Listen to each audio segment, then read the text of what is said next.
el model terapèutic que estem aplicant i el segon referent a la lluita contra l'estigma. Amb tot això ens agradaria començar a fer-ho amb vosaltres i continuar amb tots vosaltres aquesta tasca, perquè d'aquí uns anys puguem dir que Balears té el model més innovador en matèria de salut mental. Jo no me toca ara aquí estendre'm més, ho faran tots els ponents que avui participen en aquesta jornada i en els quals vull agrair molt especialment la seva participació. En el señor Jaco Seicula, a la señora Laura Martín. Laura, muchas gracias. En el señor Carlos Alcoba, a la senyora Sue Baker i a la senyora Mar Rus Calafell, que al llarg de tota la jornada ens explicaran quin pot ser el camí que podem anar seguint aquí a Balears a partir d'ara. Voldria agrair també d'una forma molt especial la participació de tots els alumnes del curs de formació dual de l'associació Girasol, que han muntat tota la logística administrativa que ha permès dur a terme aquest congrés. També a totes les persones de l'associació Girasol que han muntat tota la logística de dinar, els dinars que ens serviran, i com no, en els activistes del programa Obertament que participaran en aquestes jornades. També agrair a Tres Globs, que com sabeu és una empresa vinculada a Salut Mental, que ens ha servit tota l'aigua que posem a la vostra disposició, a tota la gent que ha participat a l'organització i a totes les persones, evidentment, que participen ara en aquesta taula de presentació.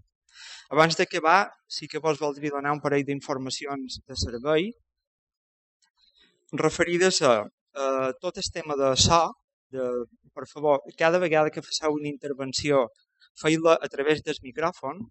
Per tant, heu d'activar el micròfon quan començau a parlar i l'heu de desactivar, important desactivar quan acabeu, perquè tot el que no passi per micròfon, les persones que estan fent la traducció simultània no ho capten, per tant, no serà possible traduir-ho. És difícil acostumar-nos a fer aquest gest d'apagar i desconnectar, connectar i desconnectar, però, per favor, insistiu, penseu-hi, perquè si no serà difícil que surti bé. I després dir-vos que hi haurà un recés a mig de matí i vos servirem un cafè i unes pastes, i després a migdia vos servirem un dinar catering també aquí de fora, no és necessari que aneu al lloc per menjar.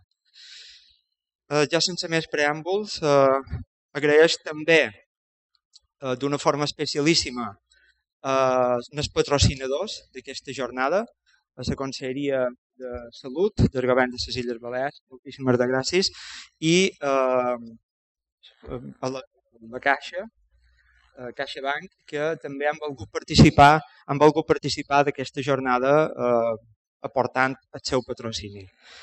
Agraeixo també al senyor vicerector Jordi Llebrés de la Universitat de les Illes Balears la seva participació en aquestes jornades, la seva col·laboració i, com no, en el Parc Bit per la sessió d'aquest espai impressionant per poder realitzar aquesta tasca d'avui. Passo la paraula al senyor Jordi Llebrés de la Universitat de les Illes Balears.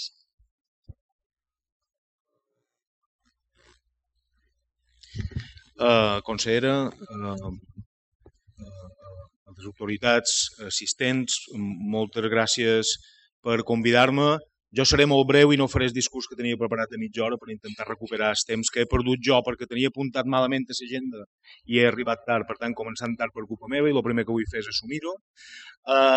I, per tant, seré molt breu. En nom del rector i en el meu nom propi, vos volia donar la benvinguda en aquestes jornades, que estic segur que seran de molt de profit. Són unes jornades que de vegades me toca anar a inaugurar jornades de física quàntica que no tenen molt que veure en jo, però aquestes sí que tenen que veure en jo, i no només perquè és d'una temàtica propera a la meva, sinó també perquè veig companyes de promoció de quan estudiàvem i perquè espero que baixa per venir a veure exalumnes nostres que ara tenen un recorregut internacional molt important. Jo només perquè m'agrada portar qualque coseta, només volia fer una cosa que vaig fer ahir a un congrés de pedagogia social, i és que animar-vos, i crec que vosaltres ja esteu prou animats, animar-vos una cosa que és molt important, que és el concepte que a mi m'han ensenyat de la pràctica basada en evidències. No? És molt important a dia d'avui, nosaltres crec que ho tenim bastant assumit, nosaltres quan dic nosaltres dic els psicòlegs, que jo també som psicòleg, tenim bastant assumit el fet de que la pràctica quotidiana ha d'estar basada en evidències. Això no passa a totes les disciplines, això no passa a totes les branques de coneixement, però crec que una societat basada en el coneixement, que és la que ens toca viure ara, la que no tenim altre remei que viure ara, encara que faci 25 anys que en xerram, ara vivim de veres una societat basada en el coneixement. Això significa que la nostra pràctica estigui basada en evidències científiques, i crec que és el que venim a fer una mica aquí, no? A reflexionar sobre la nostra pràctica quotidiana, a veure si està basada o no en aquestes evidències, a crear-ne de noves. Per tant, ja està. Molt benvinguts, que la jornada sigui de profit, que segur que ho serà, i que sigui una de moltes, que en facin moltes més, en les quals la universitat hi col·laborarà de la millor manera que pugui sempre. Moltes gràcies.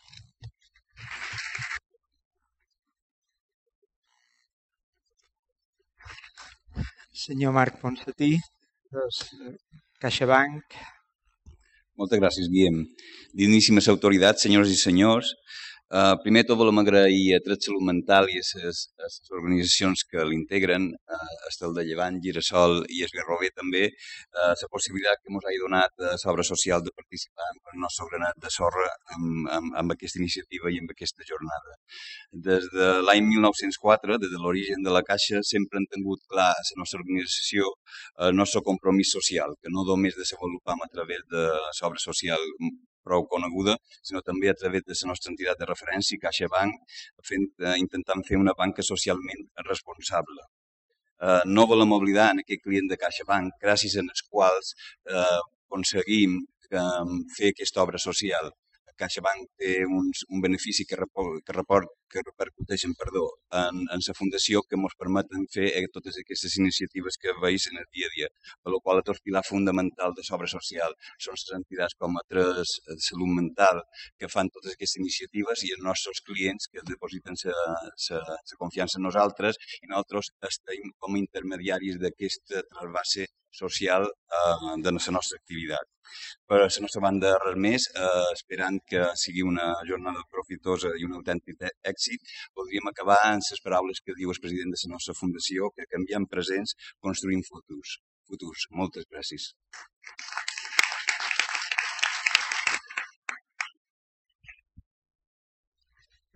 Senyora consellera de Salut del Govern de les Illes Balears, Patricia Gómez, moltes gràcies. Gràcies a vosaltres, bon dia a totes i a tots, buenos días, welcome. No sabia en quin idioma xerrar, perdoneu. Gràcies per convidar-me i estar aquí una estona amb vosaltres, és un autèntic plaer, i en primer lloc vull felicitar a Salut Mental i a les associacions que la conformeu, no? Els Garrovers, Estel de Llevant i la Fundació Girasol. Crec que esteu fent una feina magnífica, excel·lent, per arribar a la societat en general, no només en els pacients, en els professionals, en els usuaris, sinó a la societat en general, que és molt important.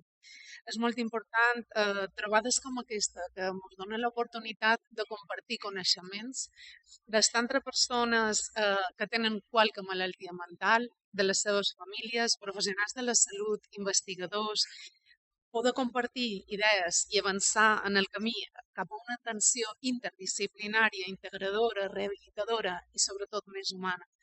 És un autèntic plaer veure foros com aquest, no? I com deien ara, el poder estar una estona, tot i que sigui poc temps, realment és sempre positiu per nosaltres. Des de la Conselleria de Salut, com saben la majoria, hem impulsat un pla estratègic de salut mental que dona moltíssima importància a la participació de les entitats del tercer sector, associacions, federacions, organitzacions que tenen a persones amb algun trastorn mental. Aspectes com la lluita contra l'estigma, la contenció mecànica zero, la conscienciació mitjançant l'experiència en primera persona s'han de treballar de forma conjunta, coneixent les necessitats i voluntat de les persones que han viscut, viuen o podran viure aquestes circumstàncies, que no són poques. Al mateix temps és imprescindible potenciar la formació dels professionals en aquestes matèries i no només de l'àmbit social o sanitari, sinó també l'educatiu, importantíssim, periodístic, entre d'altres. Des de la Conselleria de Salut, des del primer moment, optem pel diàleg, hem optat pel diàleg des de l'any 2015, per la comunicació, per la informació, l'empatia, l'acceptació i la normalització dels trastorns mentals. Són objectius d'aquesta nova etapa assistencials. No tan sols en l'elaboració del pla estratègic que ja està publicat de salut mental, però sí també amb molt de compromís per part de tots els professionals que estan formant tota aquesta xarxa. En relació a l'execució del Pla de Salut Mental, m'agradaria destacar la creació de nous ESAC, l'equip de suport d'atenció comunitària, que permeten una millor adherència als tractaments, atenció domiciliària i una millor integració sociolaboral. L'impuls de l'equitat assistencial a tots els sectors de les illes. Per nosaltres és molt important l'equitat i per això també s'han aprovat molt de serveis a les illes d'Eivissa, Menorca o Formentera. La reorganització de recursos, unitats i serveis ja existents. A vegades està molt de moda la deconstrucció, no? De reflexionar molt damunt dels serveis que tenim i veure si podem fer una millor construcció, que normalment sempre és així. La millora, també la participació i trobant nous espais de coordinació. La millora per arribar a més patologies. Estan treballant moltíssim l'accés a la patologia dual amb una unitat de patologia dual aquí a Mallorca, un nou servei a Eivissa. Trastorns de la personalitat, trastorn de l'espectre autista, etc. La creació de l'Observatori del Suïcidi, pioner a l'estat espanyol, també està donant les primeres passes i ja els seus fruits, amb moltíssima feina per part de les persones que la conformen. La posada en marxa de l'Oficina de Salut Mental de les Illes Balears al Servei de Salut. Són algunes de les fites, però m'agradaria ressaltar-les perquè a vegades és cert que les legislatures per una banda són curtes i per una altra banda ens permeten posar les primeres pedres i tenir clar que amb una mirada a curt i a mitjà i a llarg termini arribarem molt més en fora. Comptam amb vosaltres, comptam amb totes les persones que esteu disposades a participar en tot aquest projecte apassionant i també avui és un plaer poder compartir amb els professionals de prestigi que ens acompanyen com els doctors Secular, Becker, Alcoba, Martín o Rus. Gràcies per estar aquí, molt bona i profitosa jornada avui. Moltíssimes gràcies.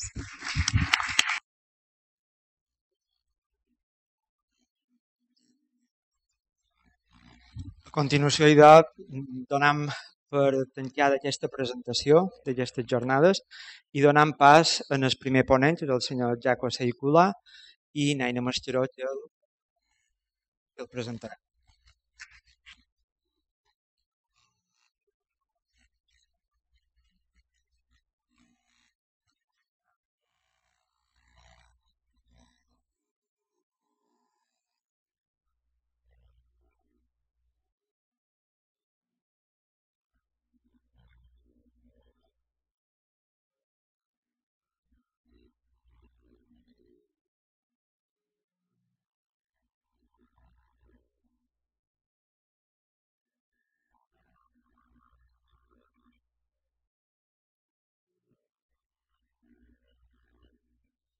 Bon dia.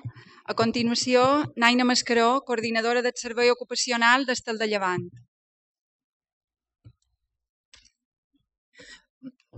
Bon dia a tothom. Benvinguts en aquestes primeres jornades de salut mental i nous paradigmes organitzades per Dret Salut Mental. I avui tinc l'honor de presentar en el primer ponent d'aquestes jornades, és el doctor Jaco Seicula. Ell és doctor en psicologia, amb més de 30 anys d'experiència com a psicòleg clínic, terapeuta familiar i professor de psicoteràpia de la Universitat de Jyväskylä, o alguna cosa així. Autor de diversos llibres i de nombrosos estudis d'investigació que valen els bons resultats del diàleg obert. Als anys 80 i dintre de la sanitat pública finlandesa crea el model d'atenció de diàleg obert, que es centra en la família i en la xarxa social per a tractar a persones amb problemes psicòtics. Personalment, he de reconèixer que des del primer contacte que vaig tenir amb el model de diàleg obert vaig quedar enamorada d'aquesta manera de fer, que ressona completament, diria jo, la filosofia d'atenció d'entitats com Estel de Llevant i de també les entitats que formen Salut Mental, Girasol i el Garrovem. Encara més t'enamores d'aquest model quan coneixes els seus resultats, perquè si xerràvem de basar-nos en evidència, algo que ha sabut fer perfectament el doctor Jaco Seicula és obtenir resultats de lo que estàvem fent. Els resultats més destacats serien els altíssims nivells d'inserció social i laboral que tenen amb aquest model, pràcticament els nuls ingressos a hospitals psiquiàtrics que tenen amb aquest model i pràcticament una medicació psiquiàtrica molt puntual i en ocasions també nul·la, el qual crec que és algo a destacar.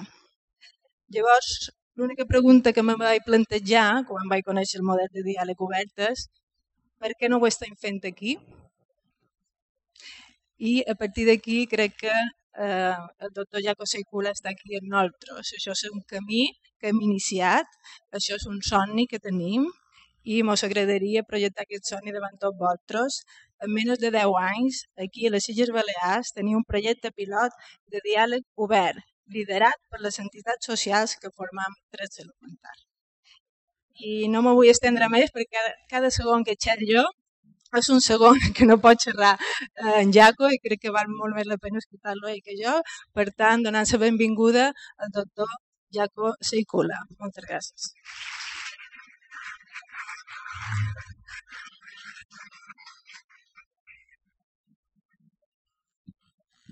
Buenos días. Yo no entiendo catalán, pero hablo un poco español y entiendo una palabra en presentación, esta palabra enamorado. Gracias.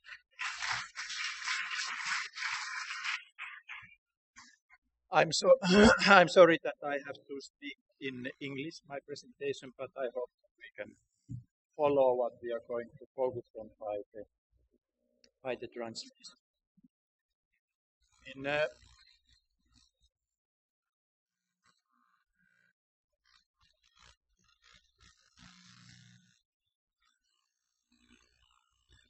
How do I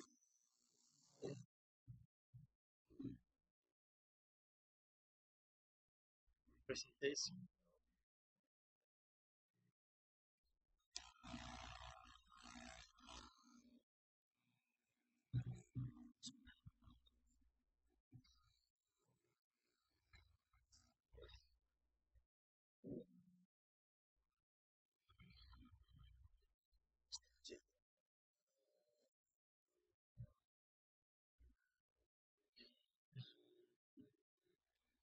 So I'm going to speak here about 35 years experience that I have been involved in creating a new way of organizing psychiatric care.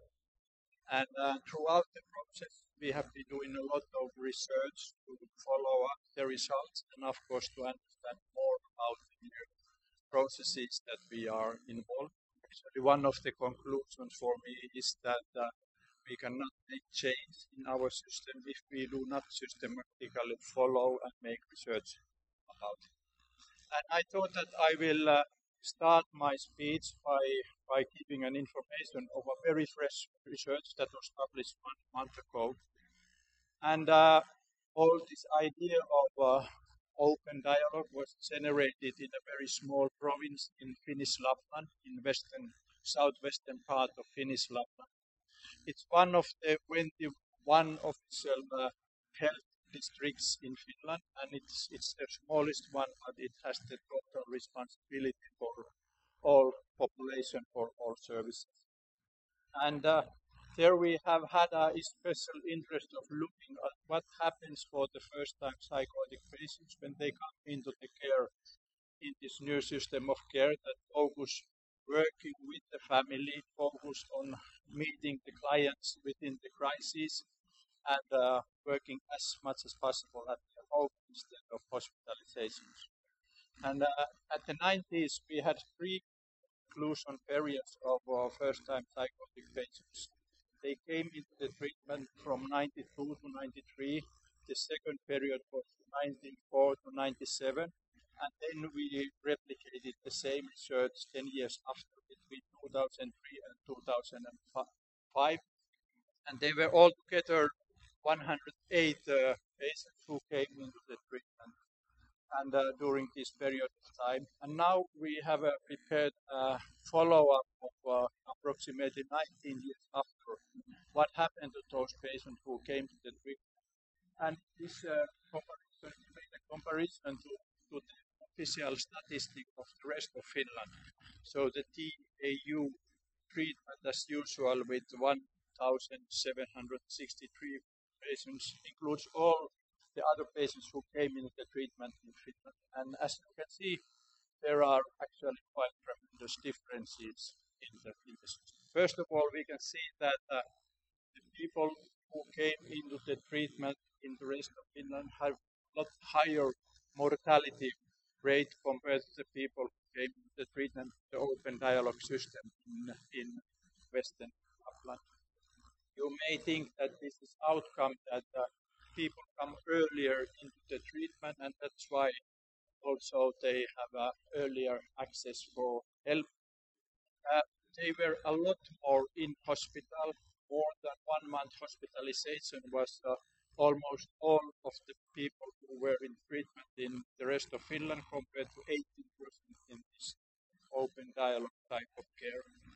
After 19 years, half of the patients in the rest of Finland had a contact still in psychiatry, compared to 1/4 in the Western Lapland. And 80% of those people were on neuroleptic medication for psychosis, compared to 36% in Finland. And perhaps the most dramatic difference is concerning how many of them were living on a disability, were retired because of health problems, not retired because of age, but retired of unemployment.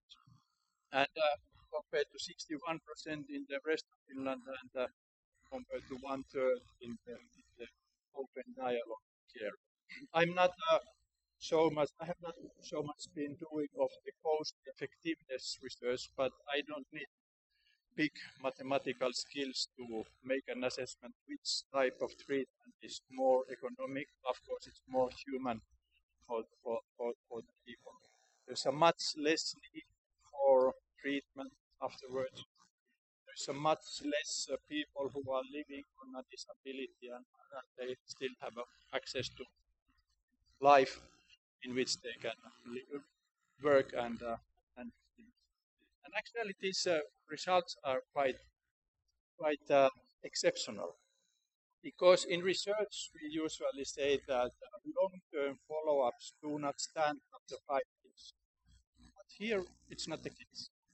And for me, it's a very outstanding question, that something that happens in the life of these people when they had a very severe crisis 20 years ago, still 20 years after, are a sign in the way that they are living their life. We do not have control what has happened for these people in between. They may be in treatment or in crisis in other places in Finland and so on. We do not have a control about what happened, for instance, in their treatment afterwards. But still, the first time they were in crisis seemed to be very essential. How do we organize them? In my speech, I speak a lot of dialogues and dialogism. And this is a very essential idea of human life. It's not only a question that dialogue here is a form of communication, but it's a much more profound idea of human life. And for me, actually, this opens up for understanding why this dialogical approach can be so productive and absolutely very human. I have taken here a reference to Russian philosopher Mikhail Bakhtin, who has been the most important person for me to open up the understanding of dialogical quality of human life and the power of dialogue on the whole. Mikhail Bakhtin was a first literature researcher, and actually his first degree was psychology, but he thought that this is boring. And then he started to read literature, and through this he created his own philosophical point of view concerning the idea of dialogue. And he said that actually living is to be part of dialogue. It's to ask questions, comment, respond, be united, and so on. And in this dialogue, person participates throughout his total life with our eyes, with lips, with the soul, with spirit, spiritual part, with our entire body and all this. And here Mihail Bakhtin is saying two extremely important. First of all, he's saying that we participate in dialogue throughout our entire life.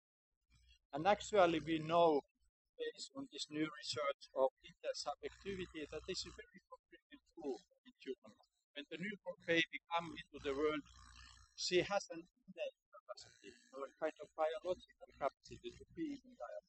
And this is a very new knowledge of human life compared to how did we understand human life 20 years ago. And what does it mean? It means that we are created to be actively involved in dialogue and inviting the response from other persons. And in these responses, we become humans in responsive relationships to each other. And I think that this is the idea of why these dialogical ideas of our services are so important. Because for me, there is no question about what is the indication of dialogical. Because dialogue is as essential as breathing. When we come to the world, we need to learn to breathe. If I don't breathe, I'll die. And in the same way, when I come to the world, I need to learn to be in dialogue, and if I'm not in dialogue, I'll die. So simple is it. And that's the two basic issues that we have to guarantee. We have to guarantee that we breathe, and we have to guarantee that we are in dialogue.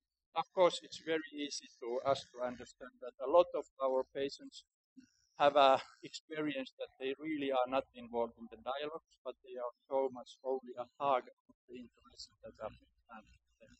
And when you make the change and you really start to listen, respect the voice of the other, a tremendous change happens already at that moment. Secondly, Mihail Bakhtin says here that dialogue is not mainly spoken stories, because we participate in dialogue with our entire place, with everything that we do. Of course, in dialogue, the way we sit, the way we look, but also the way that we handle, we make things together, and so it's a part of the dialogue, and we can contribute that. In psychiatry, during the last 7-8 years, there actually has been taking place a huge change on the whole in the high level in the establishment. So that we all know that since early 90s there has been very highly assessed the idea of brain, looking at how could we reduce the mental health activities in the brain, how could we reduce the mental health problems into some problems in the brain structure. And in one way, this part came into the studies 2010-2011 that American researcher Nancy Andreasen published, where they found out that actually it is the medication that seems to make changes in the brain of schizophrenia. There is knowledge that use of medication may increase mortality, especially a kind of multi-medication. You use medication at the same time. There are also some research showing that alternative ways of treatment, as that study of Wandering, who followed 7 years' time, patients who first used medication because of their psychotic problems, and then after 6 months they were stopped abruptly and followed 7 years, and those patients who were abrupted medication had significantly better social and psychological outcome after 7 years. And so much that 4 years ago, Science Journal published a paper saying that the talking cure is back in psychosis, referring to the studies also made by Open Dialogues and the rest of the studies that are relevant. So much that Robin Murray, who was one of the very known researchers in the field 2 years ago, published a paper in which the title of the paper was the errors that I made in my research, in my career as a researcher. And in this situation, he said that I was so occupied to find out that what is wrong in the brain of schizophrenia patient that I disacknowledged throughout the idea that the changes may be caused by the treatment on the whole. And now he says that I have to admit that perhaps those non-specific factors as the medication may be part of why there are changes in the and these are very severe outcomes to be taken into notion into our practices. For me, I think of psychotic problems in a very different way. First of all, if I have a three hypotheses about it that has been guiding a lot of the development of open dialogues and the more human practices. First of all, I don't think that psychosis exists. I don't think that there is a category that those people who have psychotic problems would be categorically different compared to the people who do not psychotic problems. Actually, there has been a lot of attempt to find out the categorical differences, but no research would have verified this. So, for me, the thing that we call psychotic behavior, for instance, having hallucination or having delusions, is not a sign of some illness, but it's a question of a survival strategy in an extreme stress situation that you are.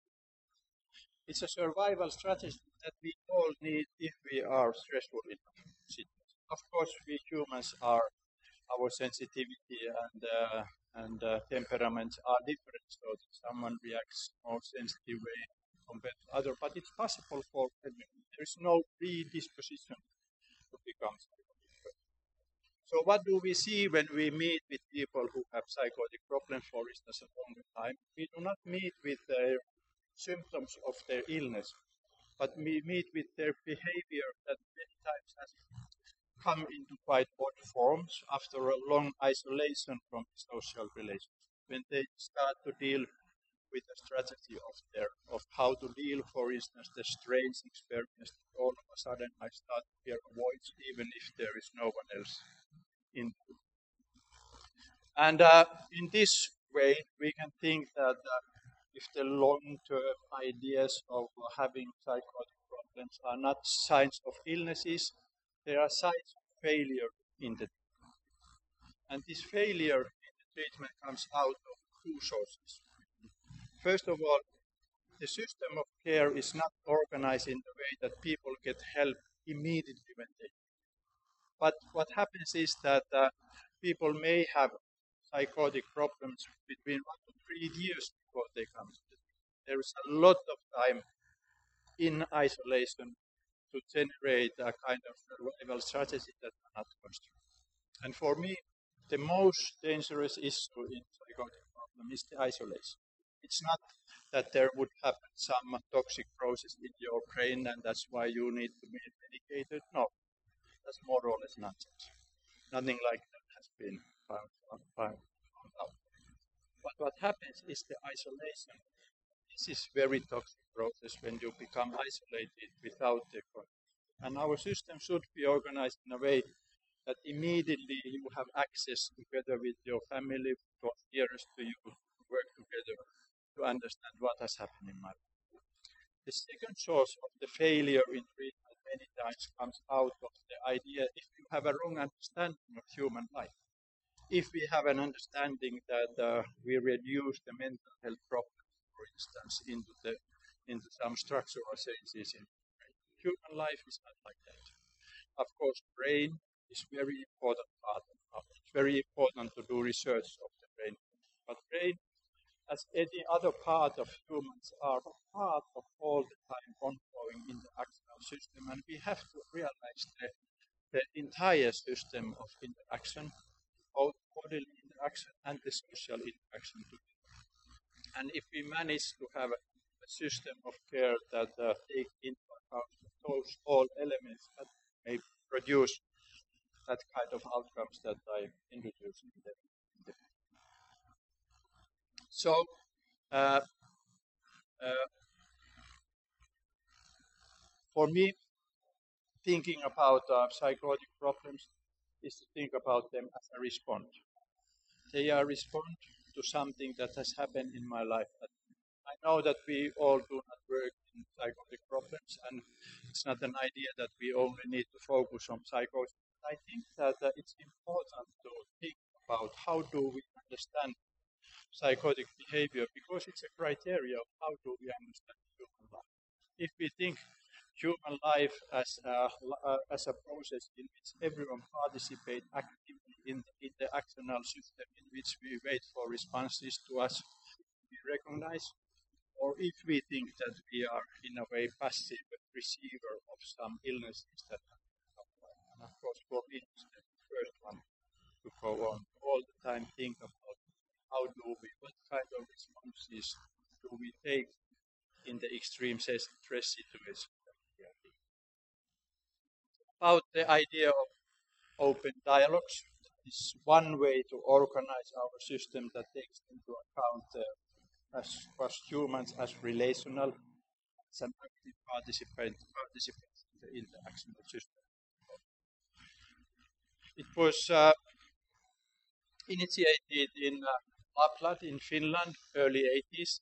In Finland, we are quite lucky because we have a very long history of interest of psychotherapy in schizophrenia.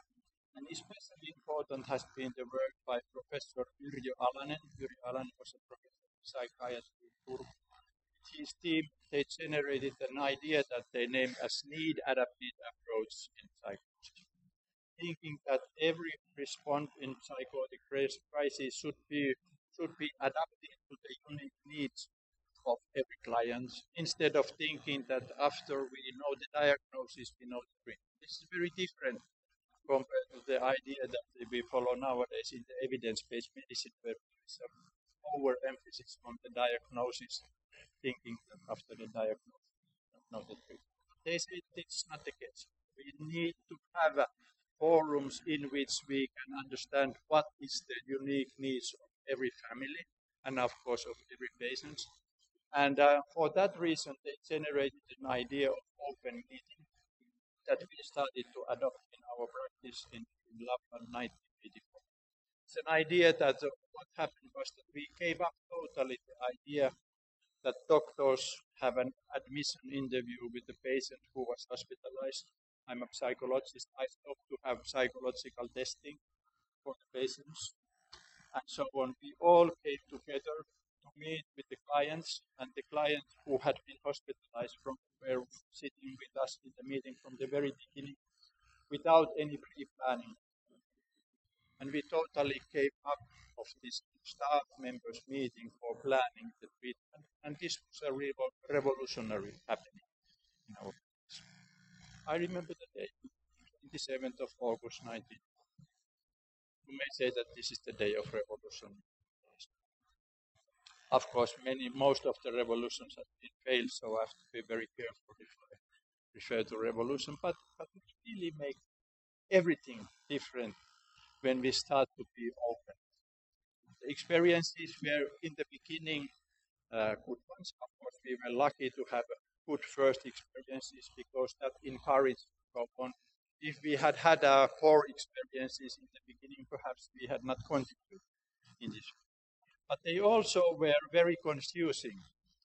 The confusion came out of, as we now understand afterwards, was that because we are so occupied in our field that we need to have a control of the processes. We need to have exact plan of treatment. We need to know what is the first problem, what is the second problem. We need to know what is the first method, what is the second method, and so on. We are so occupied of these ideas. But now, when we open up the doors for the patient, and at the same time to invite the families in every case to be part of the processes, they had a lot to say. They wanted to become an active participant in the process, and actually it was no longer possible for us to have a control or define that this is the way the treatment processes should go. And one of the first conclusions was that in a very extreme situation we had to change our own behavior. And that was a catastrophical conclusion at the end. Because everything that we are focusing is that it's the patient who has to be changed because of these symptoms. It's the family who has to be changed because we think that there are non-constructive ways of interaction within the family. But all of a sudden we realized that if we change started to happen in our operation, change started to happen in the patient, in the family also.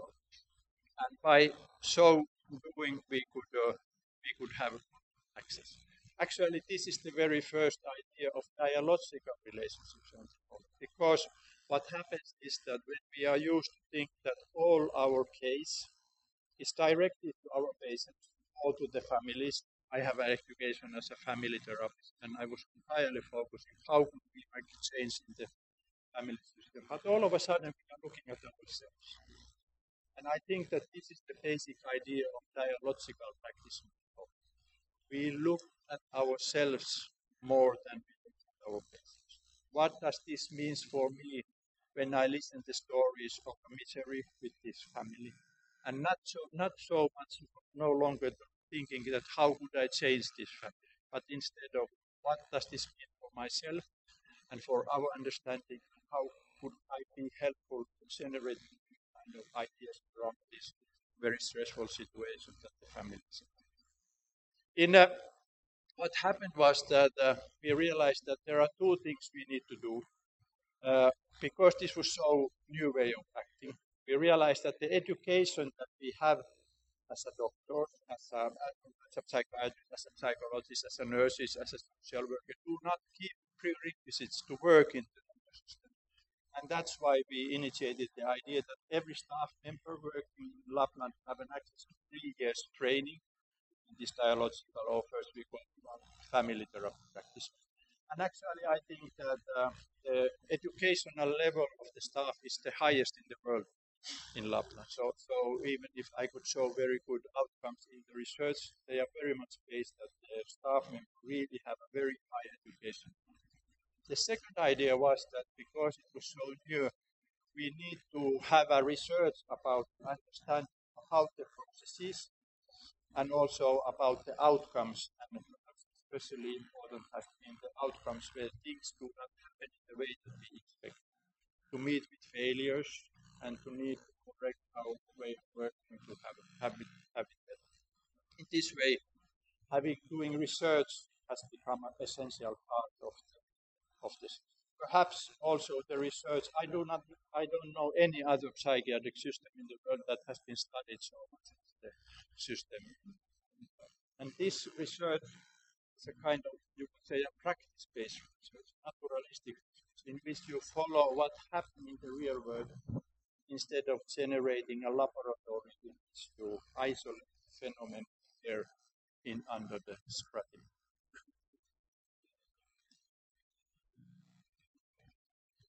In one of the studies, what happens in the late 80s was that we realized that we have to change the hospital system.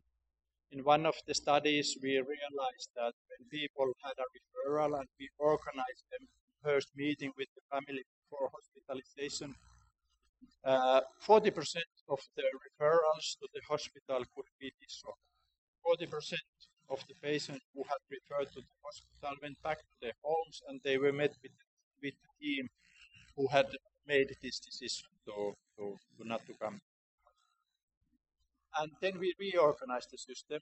We dissolved some from 360 to 60 beds, and organized mobile crisis intervention teams in the area going home.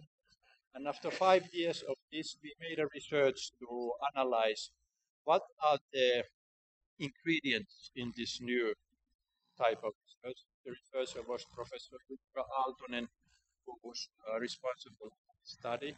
And by analyzing the reports in the patient records, we came into a conclusion of the optimal ingredients in this new way of care. New way of care is based on the idea that in every call there is a team going home. Every time we try to find the best ways to take to use to in all the methods of care are there still. No methods of treatment has been compensated. And then we found out that optimal care includes this that we know as a kind nowadays think about principles of open dialogue. Optimal care is the one that guarantees immediate help. Having the first meeting within first day of course, this means that we have to organize specific crisis intervention teams to make it possible. Immediate care is something that always includes the social network.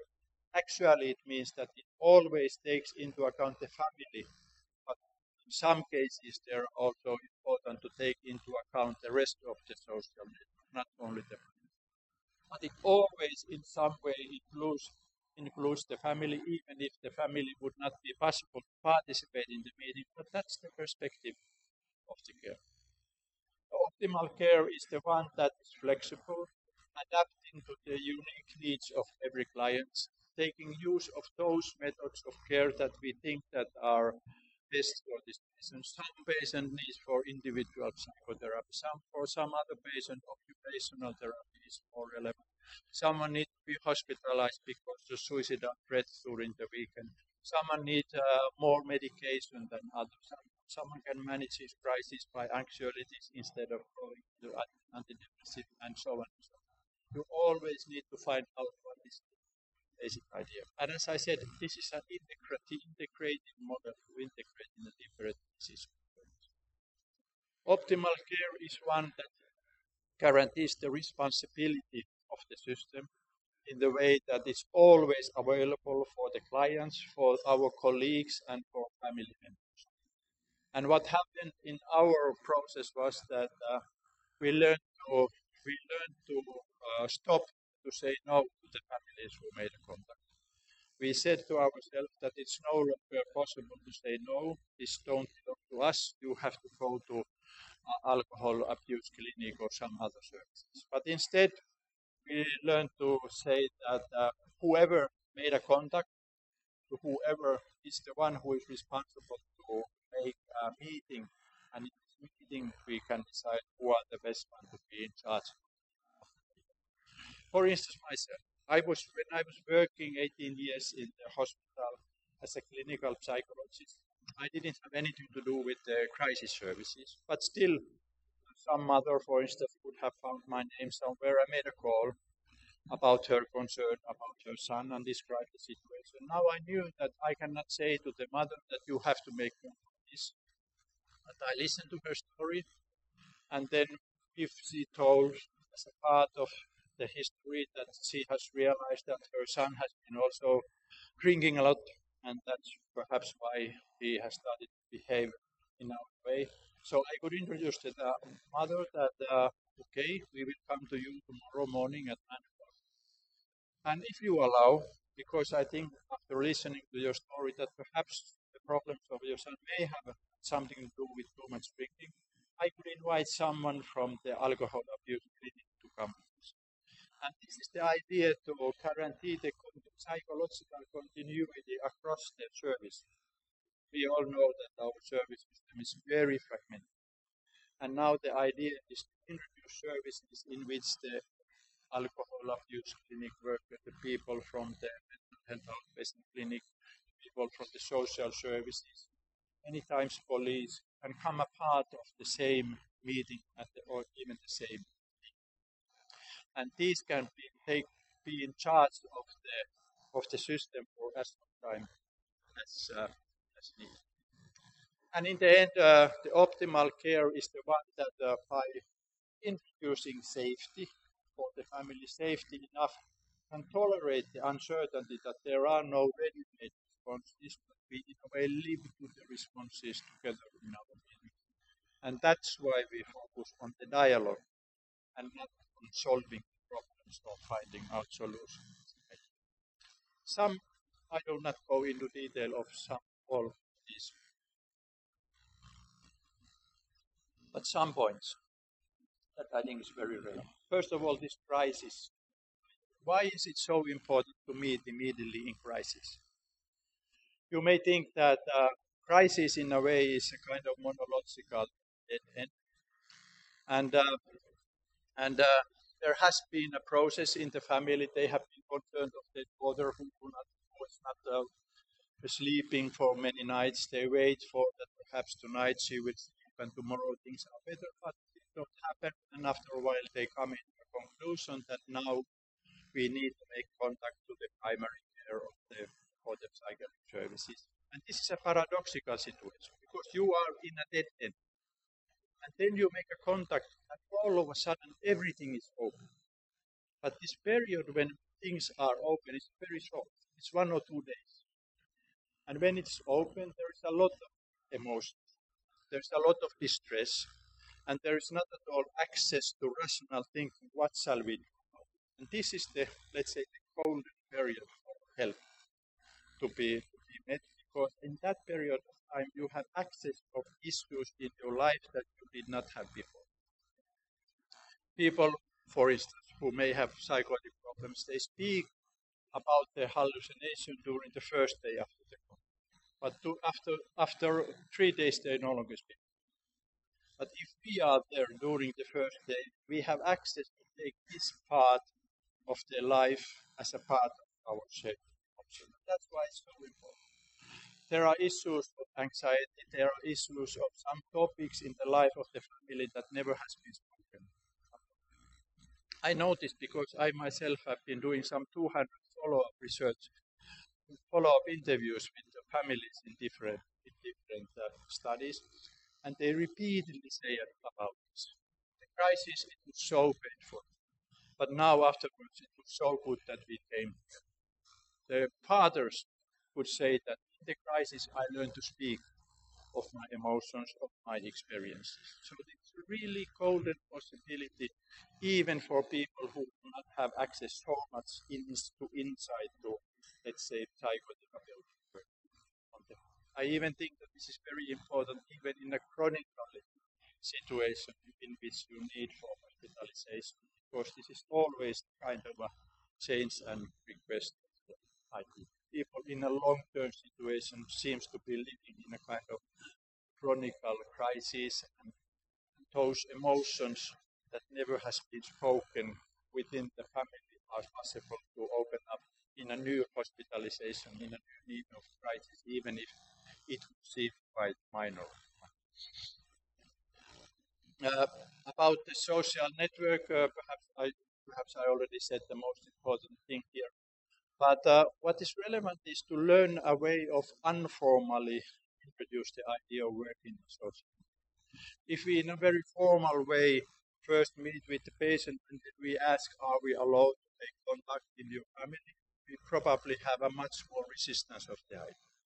But if we have an informal way, in the very first contact when the mother is calling, to have a discussion, who knows about this problem, who would be for help, and who would be there if we come to you tomorrow.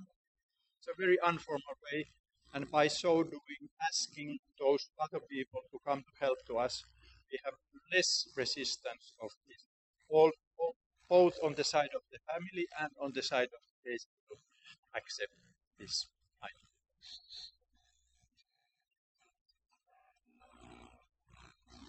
The two last pieces of these principles were the idea of tolerating the uncertainty. I think that this is one of the let's say the painful idea of dialogical practice, because when we lose the control of our actions, there is a lot more uncertainty of how are things going.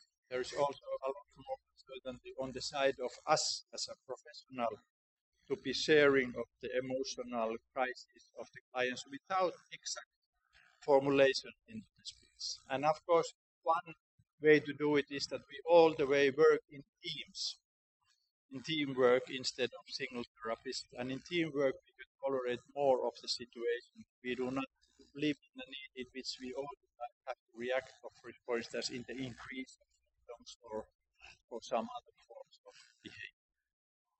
And that's why we focus all the time on the dialogues. The idea of the meetings that we have with our clients is not to have a solution, or it's not to have a change the symptoms or get rid of the symptoms, or not to have a change in the family system. But one way to put it is that we come together to have a dialogue to understand what has happened in life, to create a new language for the ideas that did not have language.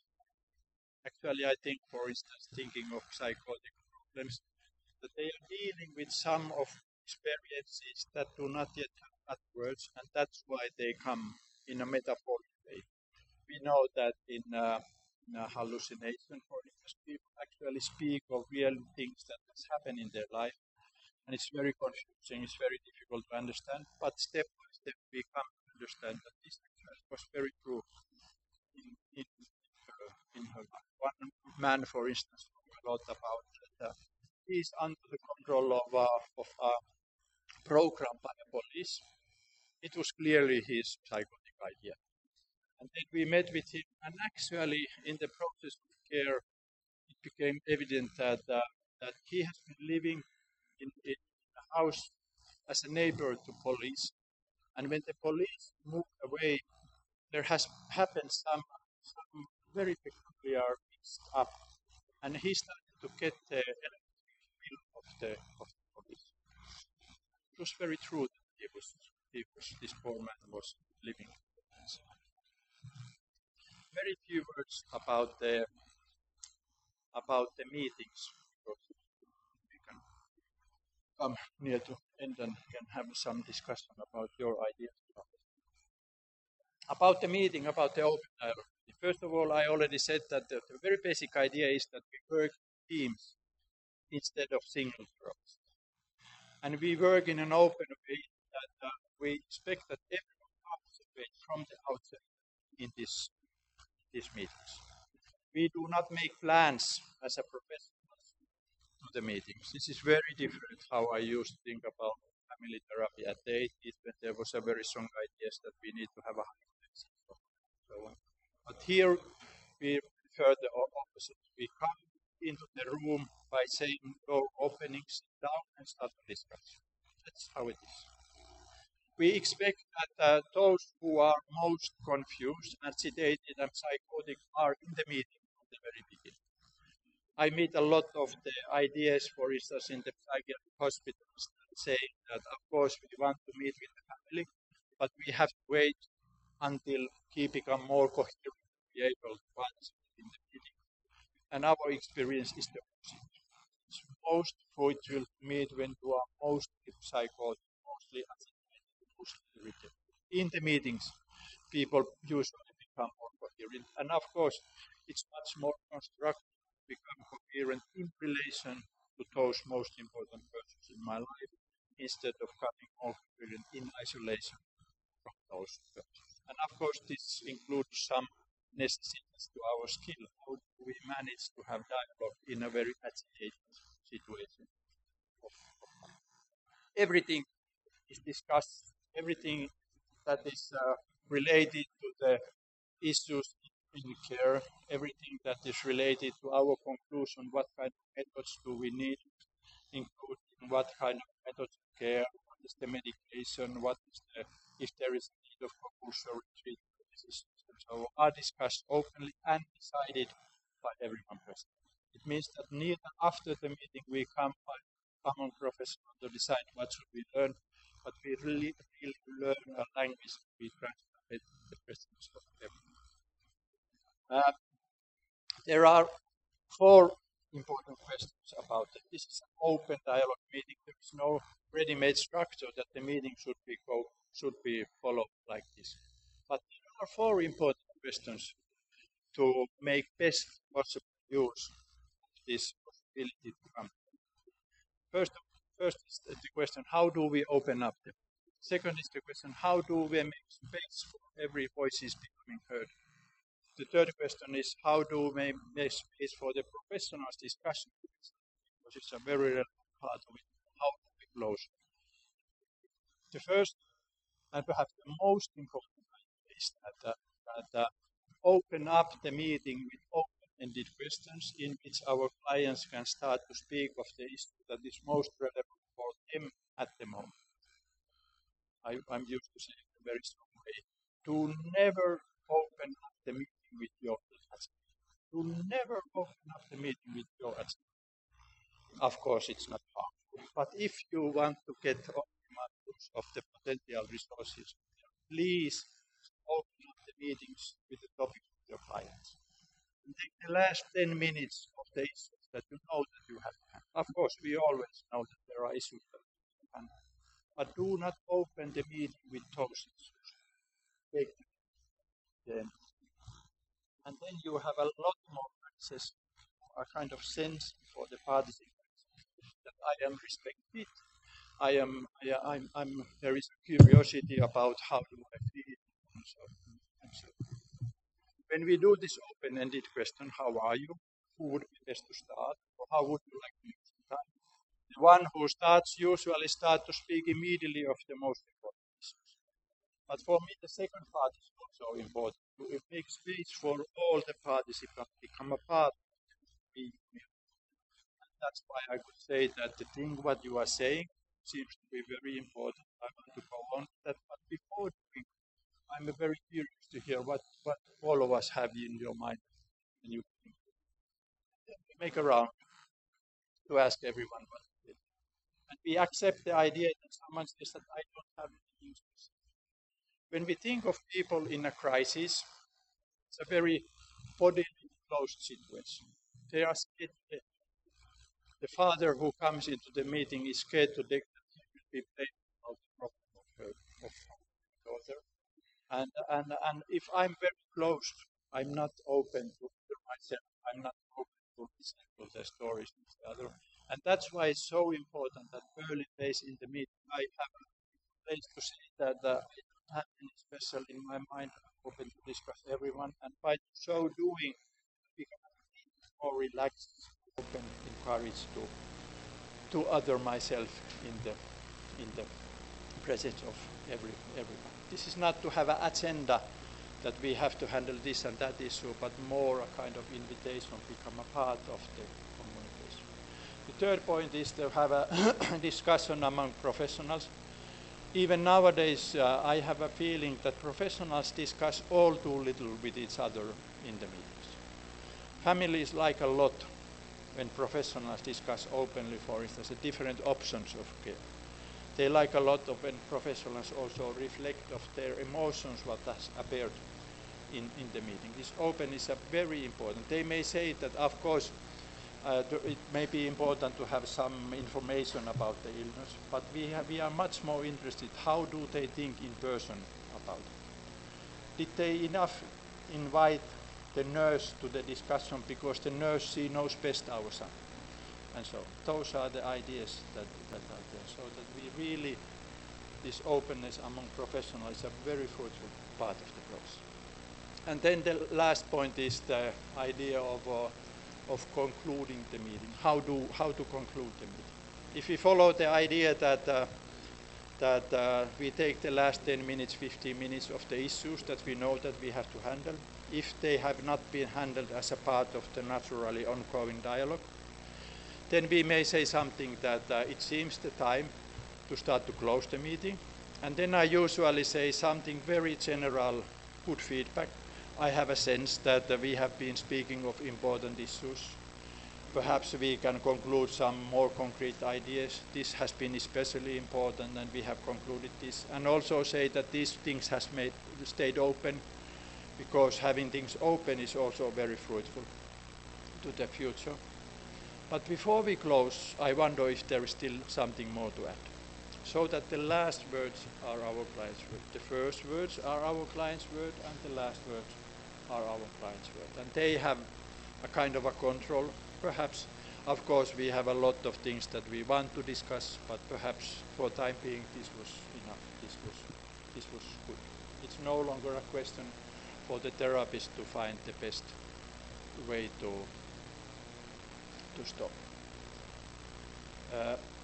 Okay, in the very end of thinking about these outcomes, I have a lot of different outcomes of different studies here, but they are available in many reports.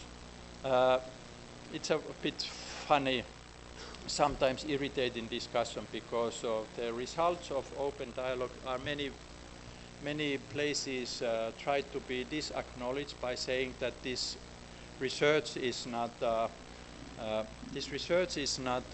valid enough because it's not randomized clinical trials, or because it's not experimental research, and so on. But even if you may have questions about these academic questions, actually I think that what is more relevant in our field is to have the research in the naturalistic design, to have the research there where the treatment also happens.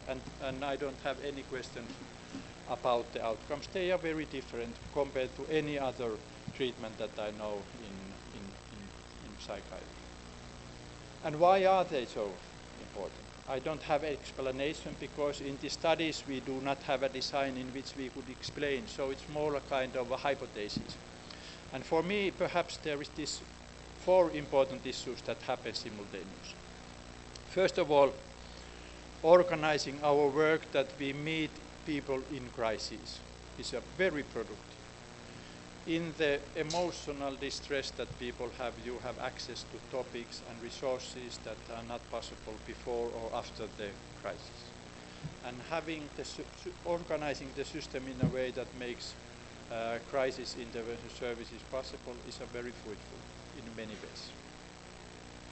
Second part is that of course it's good to meet early, but it's not enough. It's important to have the most relevant person in one's life a part of the stories, because it's not only a story for the one who is in a crisis. Crisis always includes the entire family.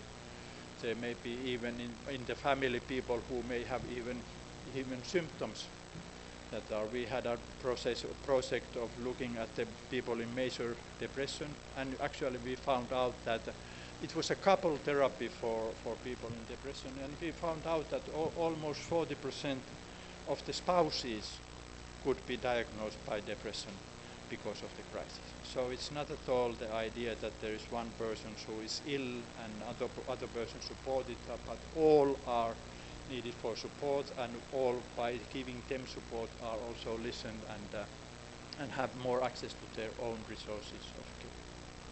Including the social network throughout the care is very relevant. Perhaps this is the thing that is most distinctive in open dialogue, because we are very persistent with the idea of working together with the family. We even work with the family if the patients do not want that. We say to him, it's so important that we meet with your family because they have been calling us. You can choose if you are there or if you are not there. Of course you can meet with them, but I don't want to. It's okay. But it's very important all the way to work together with the family. And the third point is that when our approach is focusing on dialogue, I think that what happens is dialogue when people become recognized and have a feeling that they have heard and respected. They have a lot more access to their resources in the family that they had before. If they are only target to our interventions, they do not have that strong respect of their own resources as in a dialogical practice. And that's my hypothesis, what is so important. And the fourth point is that if by so doing we can decline the role of medication, it's not a non-medication idea, but by so doing the role of medication becomes secondary, and we can prevent the harmful effects of the medication and perhaps find out the best ways of doing about this. Okay, in the very end, I think that thinking of all this that we have done, it's a long way of thinking our work as intervention, of giving some intervention to the exchanges to the clients. I think that what has happened is that the basic values of human life has become more and more important. And now, of course, there is no more basic value than love in life on the whole. And this is what the families so many times say, that after the crisis, I learned to love my son with whom I had lost my contact for 8 years. And of course, there is no more better curing element in life than that. And it's a literature researcher, David Peterson, who said in such a lovely way that love is dialogue. Thank you. We can have some time for discussions. Bueno, moltes gràcies.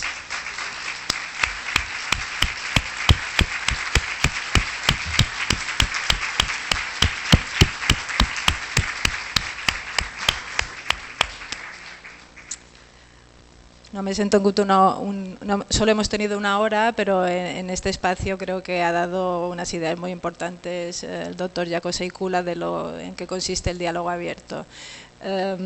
A mí me han destacado muchas cosas de lo que ha dicho, pero vamos a abrir un pequeño debate de 15 minutos por si alguien quiere hacer alguna pregunta directamente hacia él.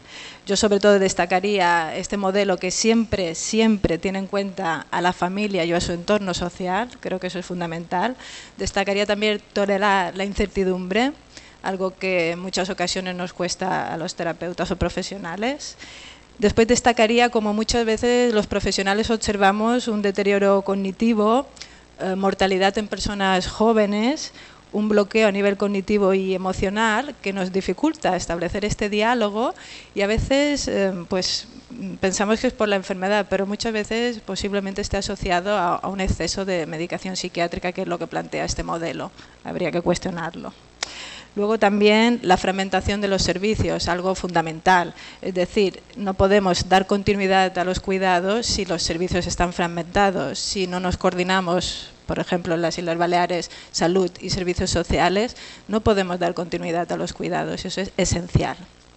Y luego, sobre todo, atendemos a personas y no a cerebros. Eso es fundamental también, creo, y hay que destacarlo, que ellos lo tienen muy en cuenta, esta parte tan humana en el trato a las personas con problemas de salud mental. Dicho esto, son muchas cosas que he comentado, pero querría abrir un debate. Creo que es una oportunidad, un lujo tener aquí con nosotros el doctor Jaco Seikula. Por tanto, abro el turno de preguntas a quien quiera participar y aprovechar esta oportunidad.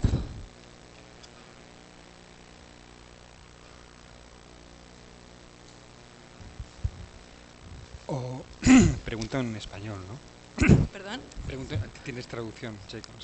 Sí, sí. Mira, primero darte las gracias por la charla, la verdad es que me ha gustado mucho, entiendo y comparto absolutamente tus ideas, me gusta mucho toda la idea de un poco de volver al origen, ¿no? Donde la palabra, la escucha, ¿no? Un poco el amor, ¿no? Toma especial importancia, ¿no?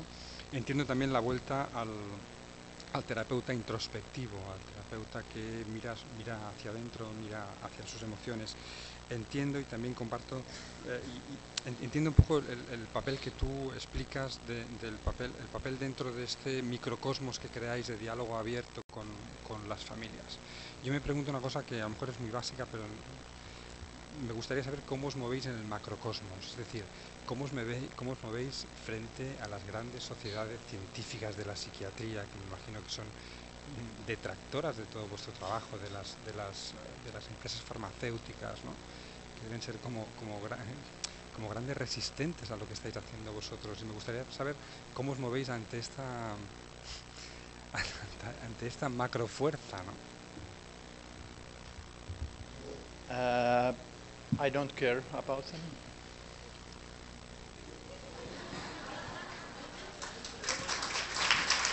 They don't.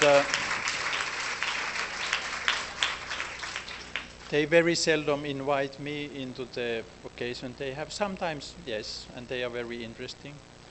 But for instance, the criticism that they give to this research that we have done, I totally disagree, because in my mind, the research in our field should be kind of what we have been doing, and should not be so much of introducing these experimental designs that they are doing. So I very much have a very strong views about this mainstream academic research that on which are based, for instance, the treatment of excellence guidelines. So that I can also very clearly be in a disagreement and in debate with those kind of issues. But lately there are also quite surprising developments. For instance, in the UK there has been opened now a research by UCL, one of the top universities in the world, and they have a research project called Odyssey, and it's biggest ever done research of any psychosocial intervention in psychiatry about open dialogues. And it's about open dialogues. And actually for me it means that in a way now open dialogue is knocking on the door in the mainstream also, that they can no longer disacknowledge all this work. Otherwise they would not give £2.5 million for this kind of research. So that in a way we are living in a very interesting period of time, because these two ways start to, we can no longer be disacknowledged by the mainstream idea.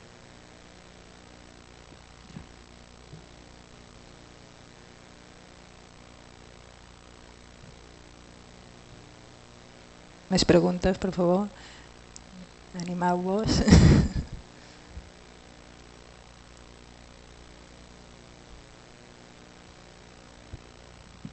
¿Lo puedo hacer en inglés? Sí. I wanted to ask you if there's a specific book, or if we wanted to know more about this, a book that you would personally recommend to learn more about this kind of projects and therapies. Yes, of course, the books that we have written are the ones, and a lot of other issues also. We have written 2 books, and the second one is also going to be translated in Spanish and published. The first one is already published in Spanish, and there's a lot of text like this. But of course I know that there's a lot of interesting text also into the field about these ideas. We are. I retired from the university this year.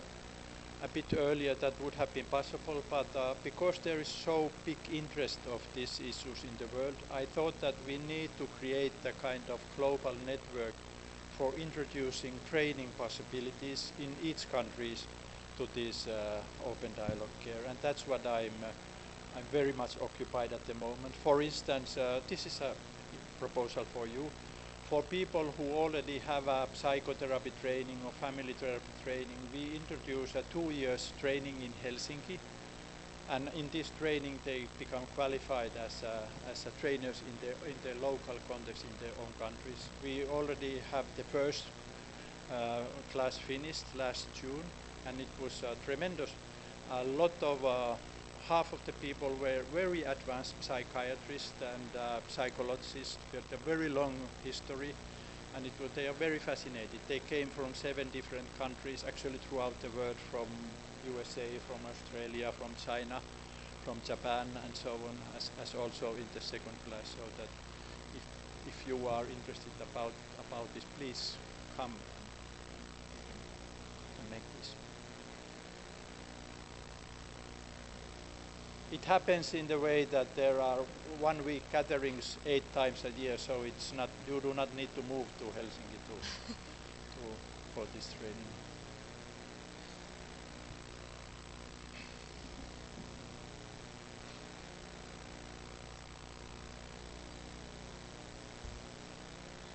Alguna pregunta més? Alguna aportació? Sí? Aquí. Hola, buenos días. Mira, se me ocurren 1000 preguntas diferentes, pero me voy a centrar en una parte un poco como más técnica, ¿no? Cuando hablamos de nuevos métodos de intervención, la primera pregunta que nos surge desde la administración, ¿no? Desde donde sale el dinero, es si aplicar estas nuevas técnicas supone un gasto económico a nivel de personal, de administración, de nuevos recursos, y cómo lo enfocáis vosotros a nivel comparativo, ¿no? A nivel de beneficios, porque muchas veces esto lo dejamos un poco de lado, ¿no? O sea, sí que hacemos la petición, pero no somos capaces de defender esta petición viendo que con unos resultados positivos hay un ahorro económico también, ¿no? La pregunta sería esta.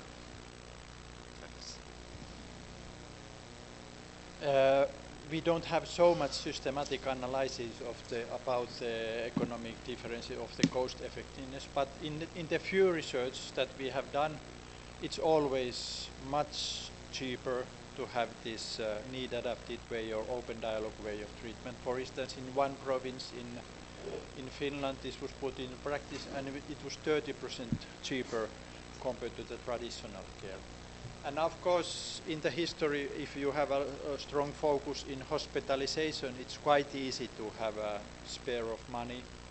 But perhaps in the community care system, you need to bit more advanced ideas of looking at the cost. You may say that working as a team is more expensive, but at the same time, when you focus on a crisis, the period of care are much shorter compared that you do not focus on a crisis. And for instance, in this research with depressive clients, we realized that those who came into the treatment in a biological way with their family had a lot less contacts to doctors during the treatment compared to those who came into treatment alone. So that those kind of ideas may be supportive, the idea of this comprehensive team-based work, and especially focusing on crisis.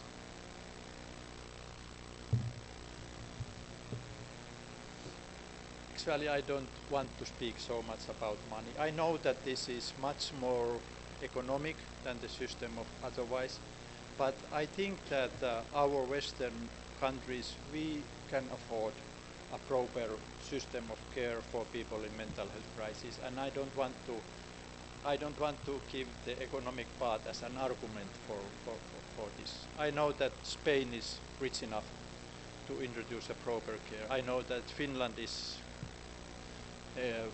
its welfare state to introduce all these ideas, and it's a very much a kind of political question and about human values and how do we respect life on the whole.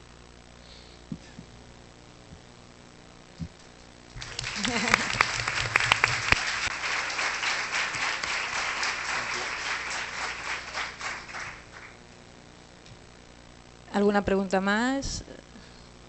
Yo quería preguntar sobre la formación que hablaste en Helsinki de 8 semanas, si tenéis algún requisito o no a nivel de la formación previa que hablaste en terapia familiar para empezar a realizar esta formación. Yeah, it's a 2 years training happening in eight meetings in Helsinki.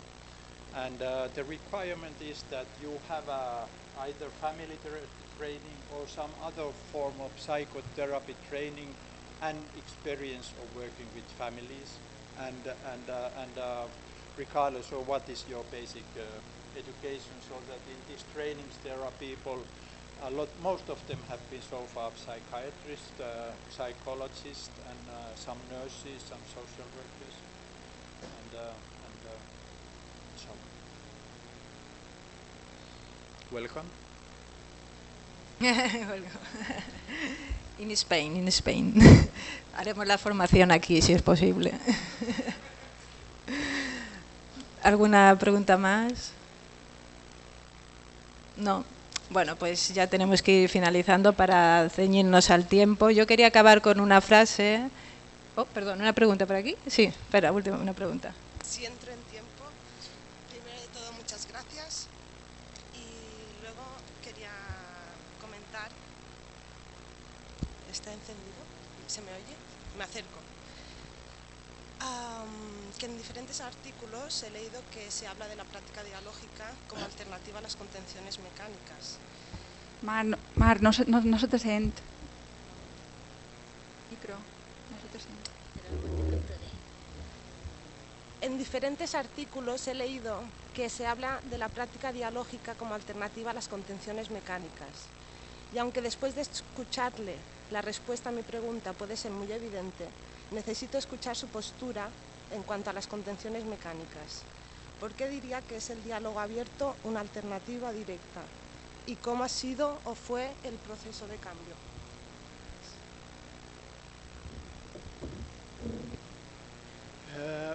Well, my argument is the one that I said in the beginning, so that when we speak about, for instance, if there is indication of work in dialogical way or non-indication of working in dialogical way, those questions do not appear to me, because dialogue is an essential part of life.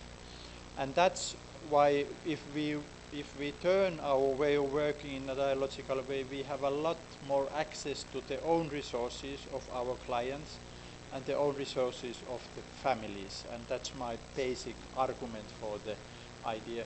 This is not at all to say that I don't respect other forms, for instance, psychotherapy. I know I'm a professor in psychotherapy. I know a lot of good therapeutic intervention in specific forms, but I still think that even when they are fruitful, they are dialogical also, because you cannot have good results in psychotherapy if you do not respect your clients, if you do not have a recognition of his or her as a human being, even if you may use some specific intervention of care. Using the restraints, I really hope that in this way of working also we can have a less use of controlling elements, for instance, within the wards, within the hospitalizations, and so on.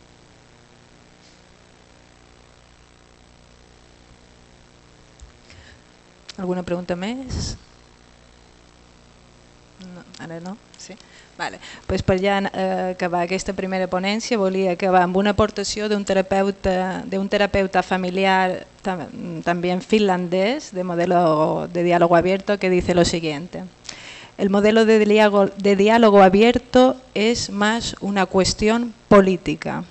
Aspiramos a tener un sistema democrático en el cual las personas puedan tener voz, pero también voto en su propio tratamiento, y tratamos de estar al mismo nivel que ellas, de ser sus iguales. Esto resumiría, creo, lo que es diálogo abierto. Muchas gracias.